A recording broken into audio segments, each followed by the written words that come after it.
share, we have TikTok. So many times it happens that people are ready to accept the or embrace the technology more than knowledge. But I know we should use both knowledge and technology with better responsibility. So responsible AI. Why is it that we should actually start talking about it? Whenever we hear people creeping that I don't think citizen of this country is more responsible, they should be more responsible, kids at home should be more responsible, the grown-up should be more responsible. We want responsibility everywhere. So now it's the turn that we should have responsibility even at the AI space. So I'll take you all back to time million years ago. We had invented fire, and then we realized that we had messed it up. There were so many dangerous things happening, so many chaos, so many destructions. So then people started thinking about how to use it responsibly. And that's how people started feeling the need for fire extinguisher, fire alarm. Now even we have fire department in every city, right? Now in this era we have AI in our hand, and we should think that have we messed it up here as well? And I believe that yes, we are trying to mess it up here as well. And that is why there is a need to bring responsibility here as well. That okay, what are the different things that we can do the way fire department has done or the fire invention has done? The measures, the predictive measures, the preventive measures, what are the things that we can actually think about? So that's why fire, I just chose fire because AI can be even more dangerous than fire. We all just are trying to use it, but many times we don't know what is going to be the impact of this AI that is there at our hand. Now, if we broadly speak about that, how to use AI responsibly, I'll say that there are various things that we should take care of, but at the same time, I would like to say that even if we have all the fire preventive measures, fire department, does it mean that there is 0% of fire or 0 fire occurrences? No. It means here also it does not mean that if you take care of all the things that I will be talking about, we'll make sure that we are out of irresponsibility that may occur in our AI space.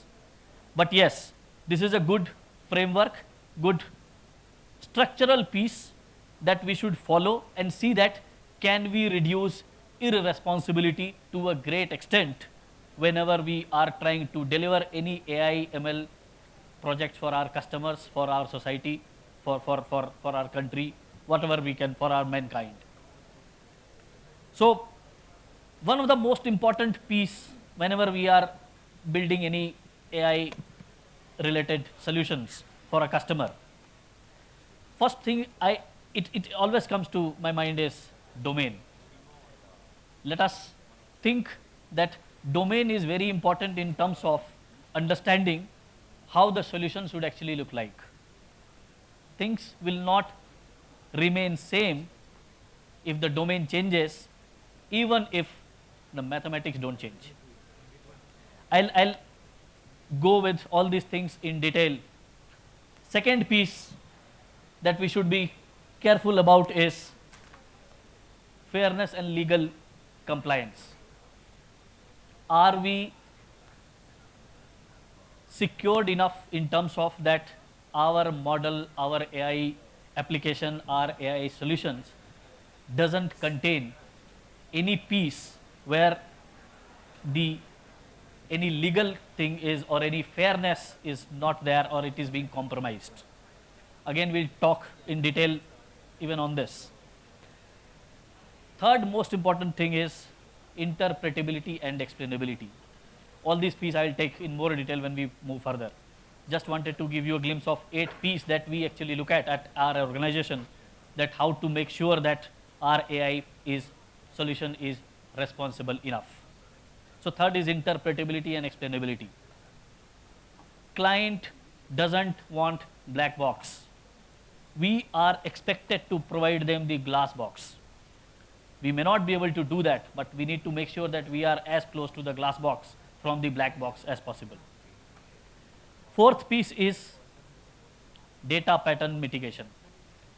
If the change is there in your data, do we have enough capability in our AI solutions that it will take care of those data change that may happen? And why only data change? I'll talk about different type of changes that may happen, and are we ready enough, or is our solution ready enough to account for those changes? Fifth one is reliability and safety. In general, whenever we give solutions to our customer, we validate it using some metrics and deploy it or give it to them.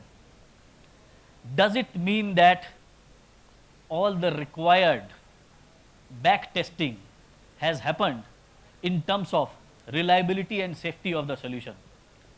If your solution, if your AI application is giving you different answers using same data, maybe it is not robust enough. You may have missed something in your framework or the coding strategy. Some randomness is there which is taking place and things are not working. Similarly, is it stable enough? Small perturbation in the data should not give a big change in the recommendation or the output that AI is supposed to give.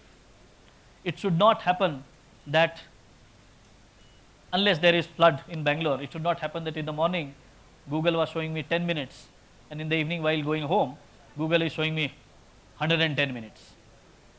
Then there is some problem somewhere.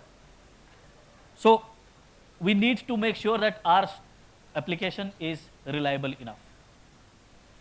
Next piece is very important from the customer point of view, is that privacy and security. Are we sure enough that whatever application you have built, the AI application, the data, the model, everything is in secure place? And when I say secure, all the PII information is not compromised. Even your model or the algorithm or the recipe is not exposed to a customer or your different customer than the one for which you have built this model. Any data leakage, any data exposure to our external world, are we sure that it has been taken care of and there is no compromise done on that piece? Big thing, privacy and security. I have always seen that clients are very much concerned about this. That is why many times you will see that, outsourcing and all those things, client will outsource only when they think that they have enough confidence in terms of that, yes, my data will not be compromised, the solution that is with me will not be compromised, and it will not be used for any other purpose, and so on. So let us make sure that clients should not outsource us the work which is very trivial in nature and which doesn't need too much confidence in us, and they hold back all the works that are more confidential to them. The more confidential work we get from them makes us feel that, yes, we are taking care of the privacy and security to a great extent. It is just like that you may ask anyone in your locality to get vegetables for you, but at the same time you may not ask everybody to help you get the gold rings or gold coins for you. You will go yourself and do it. It means one is more important than the other. So let us make sure that we should thrive to get the work of bringing gold or the buying gold for the customer than only delivering the vegetables. And that can only come if they have 100% confidence that your data and the algorithm are not compromised and they are secure, their privacy is maintained. The other piece is autonomy and accountability. The model or the AI application should be autonomous in nature. Accountability should be there. It should not happen that any wizard output is coming from your recommendation engine. As I said, we cannot expect Google Map to give us anything which is you don't understand that why it is giving me this. So any wizard output, who is accountable for that? Because that may cause loss to the company, that may cause loss to the reputation. So make sure that our model is accountable and autonomous. And again, it is the responsibility of the data scientists or the AI experts who are involved in building this solution that they make this solution accountable enough. And one of the last piece, again, although it is written at the end, it does not mean that it is the last piece we should look at. It is called traceability. We should make sure that whatever solution we have built in, whatever data we have used, we all as a data scientist or AI practitioners know that nobody can make model in first trial. You have to do simulation or say changes in your techniques in two ways. First, you may change the data. And when I say you may change the data, the feature engineering piece that happens. Second is you can change the model. Now in this two-dimensional space, you need to do too many iterations to arrive at a better or believable AI solution. So whenever we are doing all these things, so many iterations happen that you may forget where you had started and where you have reached and how to go back. So traceability is whatever data changes, modifications, feature engineering you have done, are you sure that version control is there in place so that you can trace back all the changes that you have done so that you can know that if there is any error, where should I get that fixed. Same is the case with the algorithm itself. We may have changed many things in the algorithm because we may have started with X and we may have ended with Z. Now what is the changes that we have done? Do we have any version control in place? So that is the traceability piece. We should take care that traceability is also an important part. If we have taken care of all these 8 P's in place, in general, we say that our solution or AI application is responsible enough. Again, as I said, is it sufficient? No. So there is a difference between necessary and sufficient. These are necessary conditions. These may not be sufficient conditions. But if we need to improve it further, maybe we can think and bring out some 9th pillar, 10th pillar and try to see that can we improvise the existing piece. Now,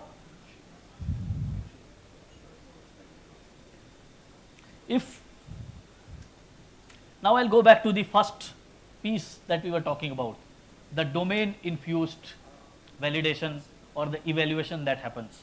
Whenever we are trying to make any AI application, AI solutions, we don't need one person, we need one team. And that team will have many personas. That will have data engineers, that will have ML engineers, that will have data scientists, that will have domain experts. Many personas will be there.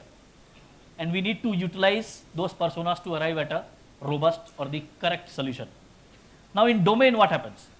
Even if mathematically things are correct, we cannot say that chocolate and car are the same. The solution, same solution which goes for car will be valid for the chocolate cells. No. We need to go back and think in terms of the domain hat. That's why we should have domain people in your team who can validate it with respect to domain. that okay, here it makes sense, here it doesn't make sense. For example, if we are trying to understand the uh, recommendation engine which says that what should be the pricing strategy for a soft drink, and similarly somebody is trying to study the pricing strategy for a room tariff in a resort or in this Radisson Blu, we have to keep in mind that these are two domains, and the soft drinks can be manufactured overnight, but addition of a room cannot be done overnight in Radisson Blu or any resort. So how that recommendation of the price, what should be the pricing strategy for a room and what should be the pricing strategy for a soft drink bottle is very different in terms of domain. So we need to think from that perspective. I'll give you my personal example. Many years back, we were trying to solve one problem for a media company, and we were trying to understand that which it was a channel, TV channel, and it had many programs coming into it, and we were trying to understand which program should be promoted at what time on what day, so that the viewership of that program can be increased. We made all the analysis, we made ML model, and there was some recommendation coming in, and we had a team with PhDs and all those things in statistics in our team, and when we were presenting to the customer for the first time, thankfully it was the first dry run, or you can say the first run that was happening with the customer. There was one particular show we had recommended that it should be promoted mostly on Wednesday evening. Client was a very big fan of that show, that show, and we were not aware. He knew that the show comes every Tuesday because he was a regular watcher. And he said, I can't digest this because Tuesday show is supposed to come and you are telling me to advertise it on Wednesday. Actually, it should have been the other way around, maybe Monday evening, prime time, so that Tuesday you can remember and watch it. It means the involvement of the domain piece is so important that this can trigger a change in the model that you have created, even if mathematically it is very correct, and then there is nothing wrong in it. So domain infused solution, domain infused validation is very much necessary. Now the next piece that we should be worried about is, I'm sorry, for some reason I am not able to, fairness and the legal compliance. I know, and we all internally know that society by large is biased, and while and we show in our behavior, and that is reflected in our data. And whenever you are trying to train a machine learning using the data, and the data is coming from our community only, we are generating the data. Data is getting generated because of us, and there is little bit of biasness with us as well. So data would have captured that piece, and if you fully believe on the same data, the data will catch that biasness in your model. But whenever you are showcasing that, you should not show the biasness. It means what? Whatever characteristic that data has picked up, we should try and see that while messaging our recommendation, messaging our solution, which is AI based, it is free of any unfairness, any illegality. So it should be legally compliant. It should be fair. For example, very basic thing that we talk about, that while approving loan, we should not use gender variable. Even though we know many times, and I have seen it, that if you use it, model accuracy may improve. But at the same time, this is not acceptable. We should not use this because it shows that your model is actually biased. And this is not true only for, say, gender. You have to look at from many different angles, race and many other piece. So one of the piece that, one of the client that we were working with, we had some of the variables or some of the informations which were biased in terms of the, you can see some of the metrics or some of the features, that is, say, gender and all those things. Then it's a very small mathematical equation or the calculation we created for that customer. It is straightforward, but at our organization we have a very complicated calculation as well to understand that, okay, because you cannot give same weightage to all the features and all those things. All these needs to be discussed with the domain expertise again here, and try to see that what is going to be your fairness and legal score. For example, here, the very simple mathematics is 1 minus how many, the wrong variables, I should say, divided by the total variables, or the wrong features divided by the total features.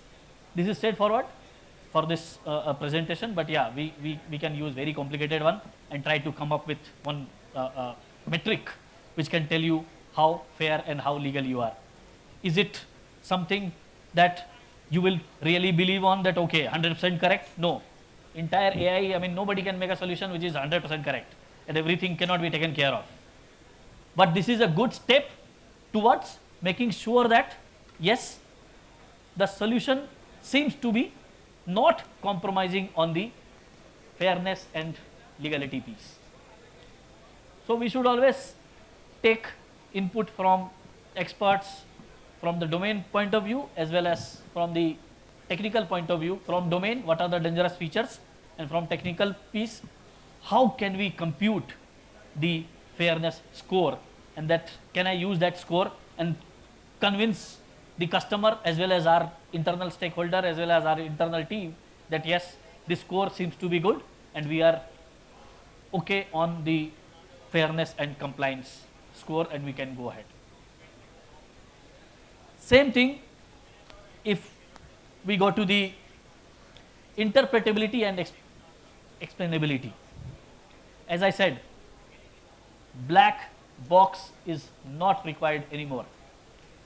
We always need glass box. Client will always want glass box, because they don't want to believe on your output or on our output just because it is giving us very high test accuracy. Those test accuracy we have checked from one point of view, that, okay, how good or bad it is doing on the prediction, but is it taking care of everything? For example, if you are trying to give a solution which is, I'm sorry, there seems to be some problem in my, yeah. So if you look at this example from the computer vision, it says that there is a damage in the car. But why it says the damage in the car? Can it prove it? That is why you can see the second car where you have heat map generated. Green means less damage, red means more damage. It means the model needs to show you that, yes, I am calling it a damage, and here the damage is. It is like showing is believe. If you show it, people will believe it. And this need not be true only for computer vision type project. It needs to be checked for any structural or unstructured data or the project that you are working on. In fact, we were trying to use one of the, I will not say project, something outside of our project, and trying to understand how this interpretability and explainability work. Although I removed that example from here, it was trying to understand that if I have emails written from many people, and I have somehow, I know that, okay, some person believes in God and someone doesn't believe in God, can I predict that piece using the emails that I have in the text form? And we realized that the model that we just built it out of curiosity and experimentation on that data, and model was more than 80% correct, but at the same time the reason that it was telling us that this is believer in God and this is not believer in God was not falling in place. It means output was correct, but the reason was not correct. So we have to make sure that the destination, not only the destination, the journey itself should be clear enough, robust enough, and as I said, it should look like glass. We all should understand it. This was about the interpretability. Fourth most important piece is data drift, concept drift. Is your model tuned enough to catch the pattern in terms of that there is a data drift or there is a concept drift? Now, what do we mean by data drift and what do we mean by concept drift? For example, whatever happened during COVID, everything got closed. It was not a concept drift, it was a data drift. Business did not change. Bus was still ready to be plied, but it was closed. That's why buses were not flying. So there was no customers. There was zero demand for the customer. Concept drift is bus is already flying, but 10 years ago you had to stand in queue and book the tickets. Now you are supposed to book the ticket or allowed to book the tickets online. Now the business itself has changed. So the demand, that what is going to be the demand, is now based on the concept drift. The concept itself has changed, which may change the data as well. And the first piece was that data drift has happened. Is our model, is our AI application good enough or robust enough to understand and send alert that okay, something like data drift or something like concept drift has happened? And if yes, maybe we are good. If no, then the solution is compromised and we need to seriously think on this. Some of the people try, okay, if we have data, can I just calculate Euclidean distance between two pieces? One is when you train the model, another is when you put the model in production. So you will get production data and you have the trained data. Can we understand the distance between these two? If they are huge in terms of the threshold that you already have defined, maybe one of the way to catch that there is data drift and concept drift. Otherwise, you need to use the technique of, say, prediction on the production input and see what is going to be the production output. If the production output is very different from the training output, you need to start thinking that the alert needs to be sent and there has to be a case of data drift and we need to check for that. That's why alarm condition should be there. Whenever there is any type of drift, we need to have the alarm condition built in. At the end, we need to club all these 8 P's that we talked about. I explained those 4 in little detail just because we know even if we talk 100, at the end 3 or 4 points we can actually take away with us whenever we go home. So it is like when you have those 8 pieces together, and these are the 5 things we should take care when we are doing those stitching of those 8 P's. We say that the responsible AI is taking the shape. Again, it is just the beginning.